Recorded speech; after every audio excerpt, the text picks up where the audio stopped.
પ્રખ્યાત Gujarat content creator Viraj Gelani સાથે મુલાકાત. લોકોમાં પ્રખ્યાત એવા કોમેડી ગુજરાતી કોન્ટેન્ટ ક્રિએટર મુંબઈના વિરાજ ગેલાણીએ તેમની આવનાર પ્રથમ ફિલ્મ જમુકડીને લઈ અમદાવાદની મુલાકાત લીધી. વિરાજ કોમિક કોન્ટેન્ટ અને સોશિયલ મીડિયા ફન રીલ્સથી દર્શકોમાં ઘણા લોકપ્રિય બની ગયા છે. તેમની એક્ટર તરીકેની પ્રથમ ગુજરાતી ફિલ્મ જમુકડી પણ રિલીઝ થઈ ગઈ છે, જે એક હોરર કોમેડી ફિલ્મ છે. જેમને નાનપણથી જ કોમેડી પ્રત્યે ખૂબ લગાવ હતો અને આ માટે અભિનેતા પરેશ રાવલ એમના આદર્શ છે. આ ફિલ્મમાં માનસી પારેખ તથા વિરાજ ગેલાણી મુખ્ય રોલમાં છે. ફિલ્મ ઉમંગ વ્યાસ દ્વારા ડાયરેક્ટ કરવામાં આવી છે. તેમના જીવન અને ફિલ્મ વિશે તેઓએ વધુ જાણકારી આપી હતી.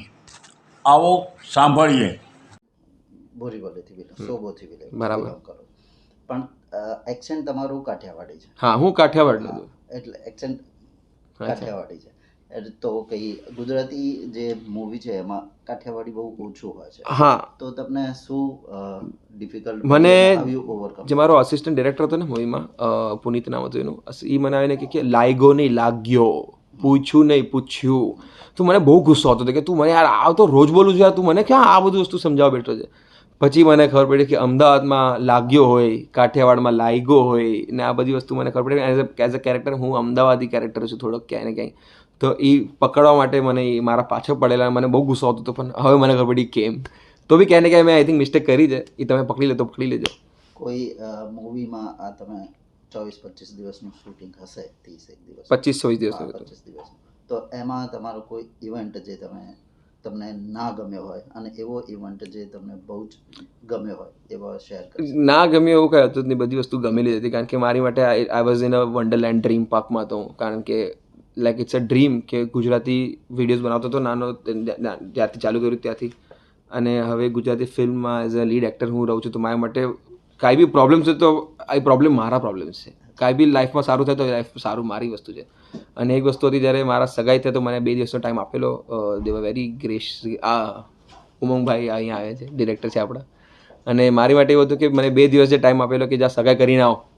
તો સગાઈ કરતા વખતે તો જ્યારે પાછળ જ્યારે મેં કીધું કે મારા બધા જે ભાઈબંધુ છે સેટ પર ને બધા છે એ લોકોને હું પાર્ટી આપું, તો રાજકોટના ફેમસ ભજીયા મેં ખવડાવેલા ને બધાને જાડા થઈ ગયા હતા નેક્સ્ટ દિવસે. તો મારી માટે આ એક ઇવેન્ટફુલ વસ્તુ હતી. મારી માટે બહુ એક્સાઇટિંગ છે અત્યારના, બહુ નર્વસનેસ બી છે. અને મોર દેન એનીથિંગ એલ્સ મારી માટે એવું છે કે જે પ્રોડ્યુસર્સના પૈસા મારા પર લાગ્યા છે અને જે લોકો જોવા જવાના છે અત્યારના, મુંબઈ હાઉસફુલ થઈ ગયું છે, અમદાવાદ હાઉસફુલ થઈ ગયું છે, જામનગર ભરવા માંડ્યું છે બધું, વડોદરા હાઉસફુલ, વાપી, વલસાડ, જેટલા બી જગ્યામાં મૂવી લાગેલી છે ઓલમોસ્ટ બધું ફાસ્ટ ફિલિંગ ને હાઉસફુલ. તો એટલે મુંબઈમાં તો બધે જ ઓલમોસ્ટ બધું ગયું છે. સો ફોર મી લોકોના પૈસા જે છે ને, એઝ અ ગુજરાતી અગર હું બોલું તો પૈસા બહુ ઇમ્પોર્ટન્ટ છે આપણી માટે. અને પૈસા એ વસૂલ થવા જોઈએ, બસ. મને કાંઈ નથી બીજું. એમ નથી કે હું દુનિયામાં આવી ગયો છું, હવે આ બધું દુનિયાનું જીત લીધું છે મેં. મારી માટે છે કે પૈસા વસૂલ થઈ જવા જોઈએ, લોકોને મજા આવી જાય. 2.5 કલાકની જે મૂવી છે, લોકો ઘરે જઈને આનંદથી રહેવું જોઈએ, બસ.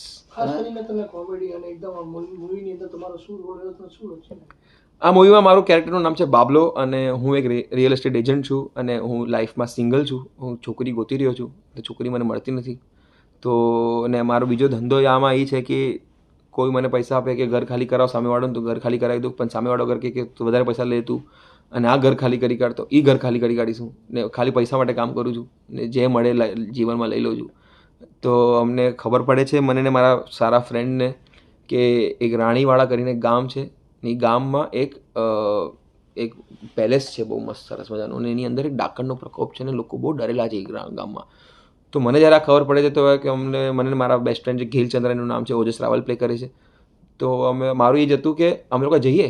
અને આ તો રોજનું જ અમારું, આ તો હંબક છે, ખબર છે ડાકણ વાકણ કોઈ ના. અમે લોકો પોતે બધાને લોકોને કયા રાખે છે, આ કોઈ કરતું જ છે, કોઈ કાવતરું હશે માણસને કરેલું.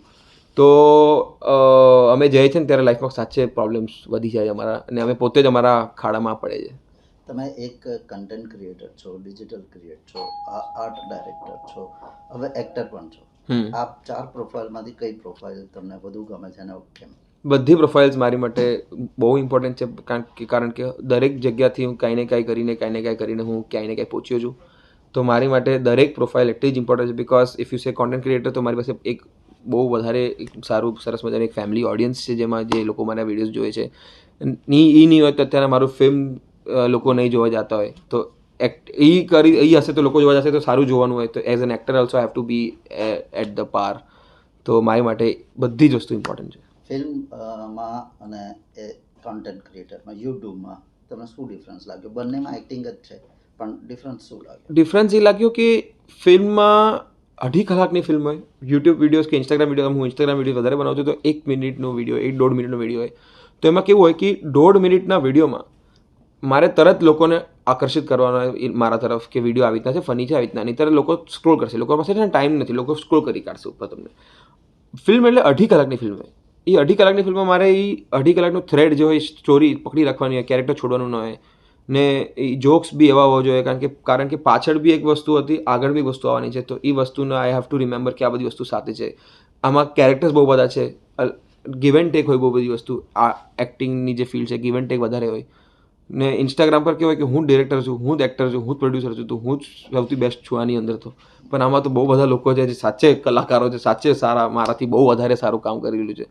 તો સમવેર ટુ મેચ ને ટુ એનર્જી એટલે બહુ અલગ અલગ વસ્તુ છે ને આઈ respect both the art forms. તમે જે નામી ગિનામી કલાકાર છે જેમ કે સંજય ગોરડિયા છે, પછી વ્યાસ છે, એ લોકો સાથે કામ કરીને તમને શું શીખવા મળ્યું? શું શીખવા મળ્યું કે આટલું બધું અગર જો તમારામાં ટેલેન્ટ છે તો બી હમ્બલ કેવી રીતના રહેવાનું, માણસોની જેમ કેવી રીતના ટ્રીટ કરવાનું, એ હું શીખ્યો. કારણ કે આ લોકો જેટલા બી મહાન કલાકારો છે, ઓજસ રાવલ, સંજય ગલસર, સંજય ગોરાડિયા, આટલા બધા મોટા જેને હું જોઈને મોટો થયો છું, આનું એક 10% બી મારામાં ટેલેન્ટ હોત ને તો મારામાં બહુ એટીટ્યુડ આવી ગયું હોત. પણ આ લોકોમાં આટલું બધું રહીને બી આટલું જરાય એકદમ હમ્બલ માણસોની જેમ રાખે છે. મને તો એકદમ નાના છોકરાની જેમ રાખ્યો છે આ મૂવીમાં કારણ કે હું નવો છું. મને મારું ગુજરાતી થોડુંક તૂટેલું ફૂટેલું છે કારણ કે હું મુંબઈથી આવું. તમારે ત્યાં હિન્દી, મરાઠી બધું મિક્સ હોય ગુજરાતીમાં.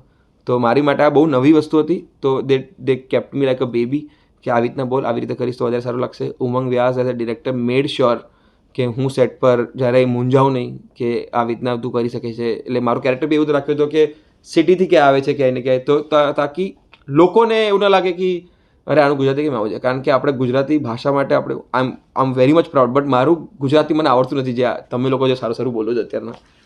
તમારું